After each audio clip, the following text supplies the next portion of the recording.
Anthony Blinken describes the U.S.-China relationship as the most significant geopolitical test of the 21st century. Yes. What do you think he means by that? I think he recognizes, and of course the whole Biden administration recognizes that China, with its military might, with its economic strength, with the ability to perform effective diplomacy around the world, and technology.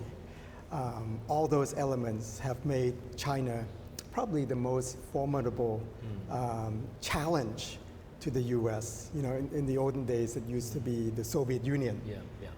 But now it's clear that China will have a role. But in the speech, it was quite clear that it's the presentation will not be black and white. You know, he did not call China an enemy, but he said that it depends. Some issues we can work with China, some we will compete, and some we will have to compete a bit harder. So it's still the doors are open, and the main emphasis was on diplomacy. And how do you think the message was received by China? I think China expected something like this. One thing that China liked about Trump, although it would never admit, was that Trump had no friends. So when Trump attacked China, it was Trump, the U.S. alone. And China felt very comfortable with that. In fact, that many Chinese people had expressed their desire to have Trump continued because Trump would have isolated the U.S. and then being played by China too, you know.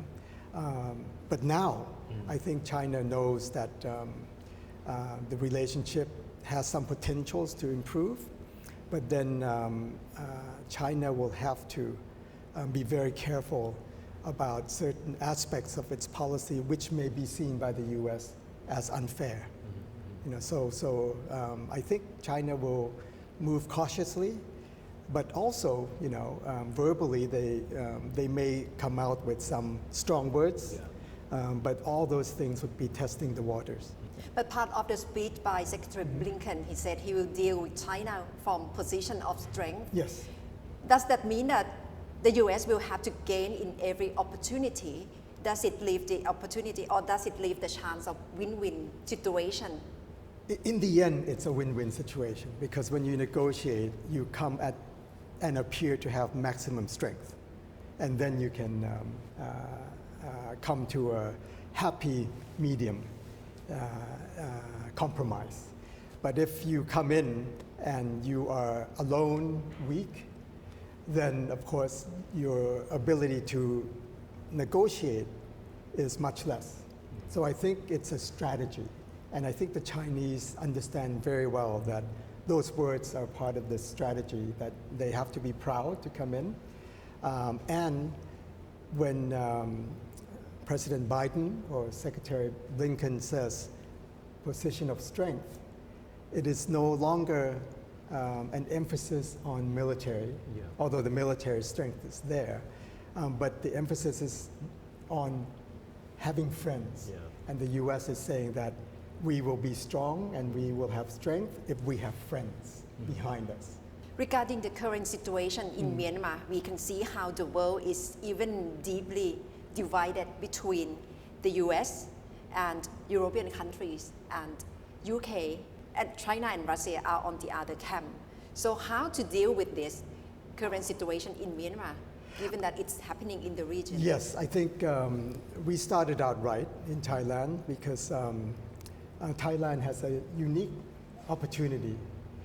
We actually have enjoyed good relations with Myanmar, even during the dark days, you know, years ago.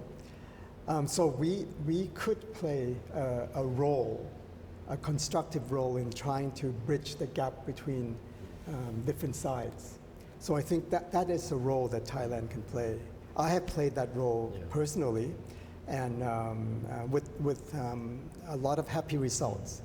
And so it's a delicate situation, but I think it's very important for Thailand to have maximum communication at with different channels with the U.S. As well as with Myanmar. So communication channels would be the cards that we should use.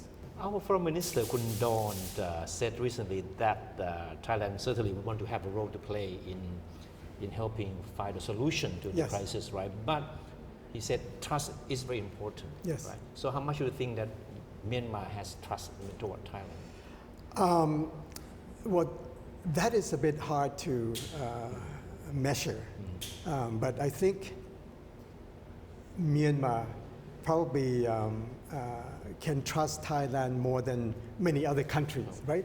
And so I think the trust level should be sufficient to have Thailand play a constructive role.